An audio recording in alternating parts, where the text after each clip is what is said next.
आज हम पढ़ रहे हैं पाठ 13 दो कलाकार। इस पाठ के दो मुख्य पात्र हैं, एक अरुणा और दूसरी चित्रा। रूनी उठ कहते हुए चादर खींचकर चित्रा ने सोती हुई अरुणा को जगाया। अरुणा अरे क्या है, आंख मलते हुए थोड़े से गुस्से में उसने पूछा। चित्रा उसका हाथ पकड़कर खींचती हुई अपने बनाए हुए चित्र के सामने ले जाकर खड़ा करते हुए बोली, देखो मेरा ये चित्र पूरा हो गया है। ओह, तो तुमने यह चित्र दिखाने के लिए मेरी नींद खराब कर दी। चित्रा ने कहा, अरे जरा इस चित्र को तो देखो, न पहला इनाम मिला तो मेरा नाम ही बदल देना। अरुणा चित्र देखकर मुंह धोने के लिए बाहर चली गई। लौटी तो देखा कि 3-4 बच्चे उसके कमरे के दरवाजे पर खड़े उसका इंतजार कर रहे। आते ही बोली, आ गए बच्चों, बैठो, मैं अभी आई। चित्रा ने कहा, तो क्या ये बच्चे तुमने पाल रखे हैं? फिर जरा हंसकर बोली, एक दिन तुम्हारे विद्यालय का चित्र बनाना होगा। लोगों को दिखाया करेंगे कि हमारी एक दोस्त थी जो बस्ती के चौकीदारों, नौकरों, चपरासियों आदि के बच्चों को पढ़ा कर ही अपने को भारी पंडिताइन और समाज सेविका समझती थी। इस तरह का मजाक चित्रा ने अरुणा के साथ किया। फिर दोनों चाय पीने बैठे। चाय पीते पीते चित्रा बोली कि पिताजी का पत्र आया है और उन्होंने लिखा है कि जैसे ही यहाँ का कोर्स खत्म हो जाए मैं विदेश चली आऊँ। मैं तो जानती थी कि पिताजी कभी नहीं मानेंगे, ऐसा चित्रा ने अरुणा से कहा। अरुणा ने कहा, हाँ भाई, अमीर पिता की इकलौती बिटिया जो तुम ठहरी, तुम्हारी इच्छा भी कैसे टाली जा सकती है। पर सच कहती हूँ, मुझे तो सारी कला बिना मतलब की लगती है। किसी काम की ऐसी कला जो आदमी को आदमी न रहने दे। अरुणा ने आवेश में कहा। चित्रा ने कहा, तो तुम मुझे आदमी नहीं समझती हो क्यों? तुम्हें दुनिया से कोई मतलब नहीं। दुनिया में कितनी ही बड़ी घटना घट जाए, पर यदि उसमें तुम्हारे चित्र के लिए कोई विषय छिपा न हो तो वह तुम्हारे लिए घटना कोई महत्व नहीं रखती। हर पल, हर जगह, हर चीज़ में तुम अपने चित्रों के लिए नया मॉडल खोजती रहती हो। कागज़ पर इन निर्जीव चित्रों को बनाने के बदले 2-4 की जिंदगियां क्यों नहीं बना देती, ऐसा अरुणा ने चित्रा से कहा। वह काम तुम्हारे लिए छोड़ दिया। मैं चली जाऊंगी तो तुम दुनिया की भलाई करने के लिए झंडा लेकर निकल पड़ना। ये कहते हुए चित्रा हंस पड़ी। इस तरह दिन बीत रहे थे। अचानक वर्षा ऋतु ने दस्तक दी। इस बार प्रकृति ने अपना ऐसा भयानक रूप दिखाया कि लगातार 3 दिनों से मूसलाधार बारिश हो रही थी। ऐसी बारिश जो कि थमने का नाम ही नहीं ले रही थी।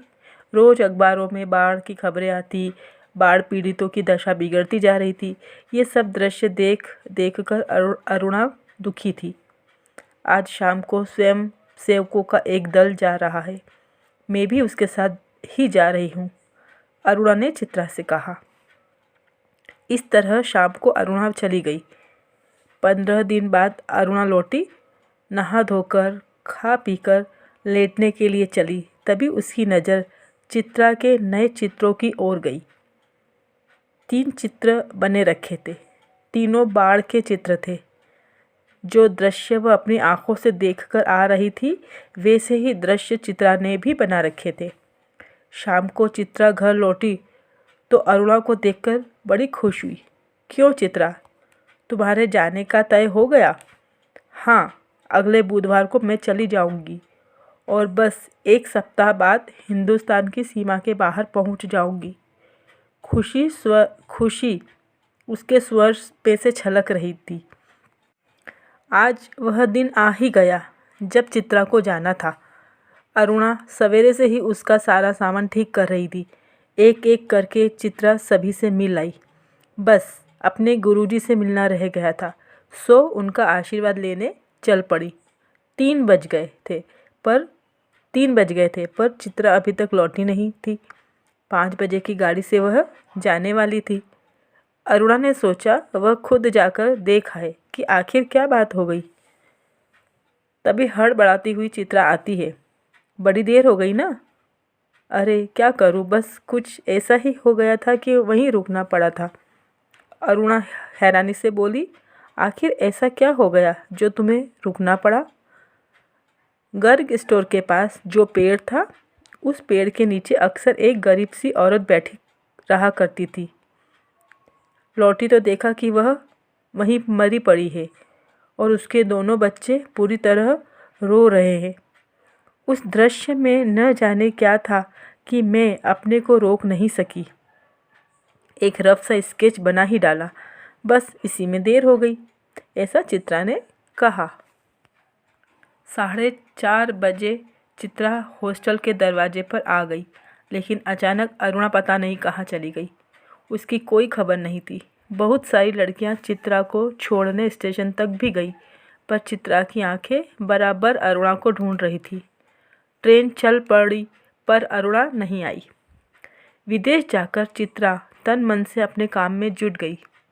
उसकी लगन ने उसकी कला को और भी ज़्यादा निखार दिया।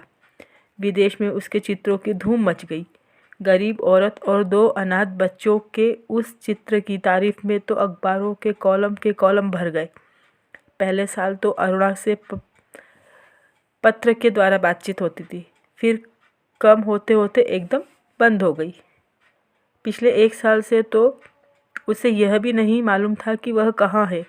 अनेक प्रतियोगिताओं में उसका अनाथ वाला चित्र पहला इनाम पा चुका था। जाने क्या था उस चित्र में, जो देखता हैरान रह जाता। 3 साल बाद जब चित्र अपने भारत देश लौटी तो उसका बहुत अच्छा स्वागत हुआ। दिल्ली में उसके चित्रों की प्रदर्शनी का बड़ा आयोजन किया गया। उद्घाटन करने के लिए चित्रा को ही बुलाया गया। उस भीड़ भाड़ में अचानक उसकी मुलाकात अरुणा से हो गई। रूनी कहकर चित्रा अरुणा से गले लिपट गई। तुम्हें कब से चित्र देखने का शौक हो गया रूनी? चित्रों को नहीं, चित्रा को देखने आई थी। तुम तो एकदम ही भूल गई। अरे ये किसके बच्चे हैं? 2 प्यारे से बच्चे अरुणा से चिपक कर खड़े थे। लड़के की उम्र 10 साल की होगी तो लड़की की कोई 8 साल।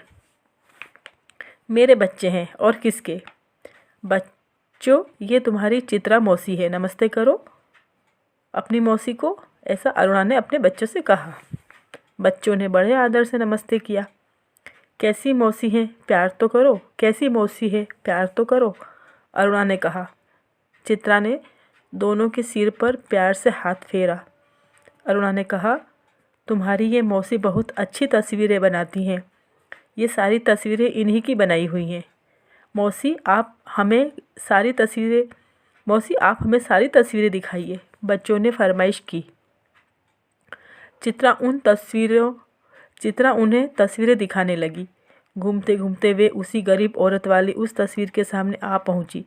चित्रा ने कहा, यही वह तस्वीर है रूनी, जिसने मुझे इतना मशहूर कर दिया।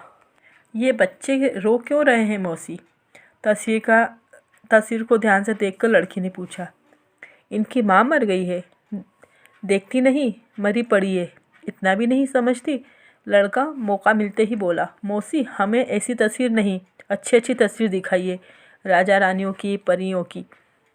चित्रा को दोनों बच्चे बड़े ही प्यारे लगे। जैसे ही बच्चे आंखों से दूर हुए, उसने अरुणा से पूछा, सच सच बता रूनी, ये प्यारे प्यारे बच्चे किसके हैं? अरुणा ने हंसते हुए जवाब दिया, कहा तो मेरे। चित्रा बोली, अरे बता ना, मुझे ही बेवकूफ़ बनाने चली है क्या? एक पल रुककर अरुणा ने कहा, बता दूं? बोले, हाँ बता दो, उसने कहा। और फिर उसने गरीब औरत वाले चित्र के